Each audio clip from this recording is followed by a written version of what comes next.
ఈ రోజున నిత్య నిజాలు చెప్పే భారత్ ఎన్బి టీవీకి స్వాగతం. నేను మీ జేకే. మిత్రులారా, ఎక్కడ స్కిప్ చేయకండి, చూడండి. ఈ వీడియో మీరు చివరిదా చూస్తే కానీ మీకు అర్థమవుతుంది. ఈ రోజున ఏపీ క్యాబినెట్ భేటీ ఓటాన్ అకౌంట్ కింద బడ్జెట్ని పెట్టేసి లాస్ట్ టైం చేశారంట. మళ్ళీ నెలాఖరికి ఆ బడ్జెట్ క్లోజ్ అయిపోతుంది.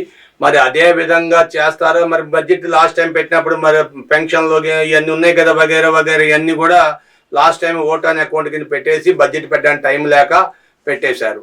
మరి ఇప్పుడు కూడా బడ్జెట్ పెట్టడానికి టైం లేదంట, టైం లేకుండా ఇవన్నీ పెట్టేస్తాం, సెటిల్మెంట్ చేస్తాం. అమ్మ తల్లి నీకు వందనం, ఆ పథకాల్లో బిడ్డలకి 2-3 ఇవ్వాల్సింది ఒకరికే, తల్లికి ఒకరికే ఇస్తామన్నారు 15,000. అవన్నీ సెటిల్మెంట్లు చేయాలి. ప్లస్ అది కాకుండా ఫ్రీ బస్సు ఇస్తామన్నారు.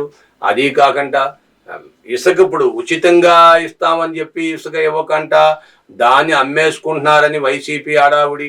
ఇవన్నీ కూడా దీనన్నిటిని కూడా ఇప్పుడు ఓటాన్ అకౌంట్ పెట్టాలా, లేకపోతే బడ్జెట్ని సమావేశాల్లో తేల్చాలా అనేది చర్చనీయాంశంగా ఉంది.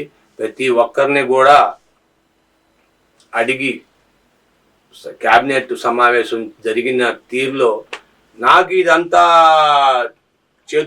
మంచినీళ్ళతో చేతులు కడుక్కున్నంత పని కాదు, నాకు ఇదంతా పెద్ద పనేం కాదు, చేతులు కాదు నాకు ఆకులు పట్టుకోవడం అని వైసీపీ వాళ్ళు అంటుంటే, చిచేయి నాకు అదేం కాదు, నాకు ఇదంతా చాలా సింపుల్ పని, ఏదేమన్నా పెద్ద విషయం కాదని చెప్పి చంద్రబాబు నాయుడు గారు కరేపాకు తీసాలు పారేసినప్పుడు నట్టుగా పారేస్తున్నారు.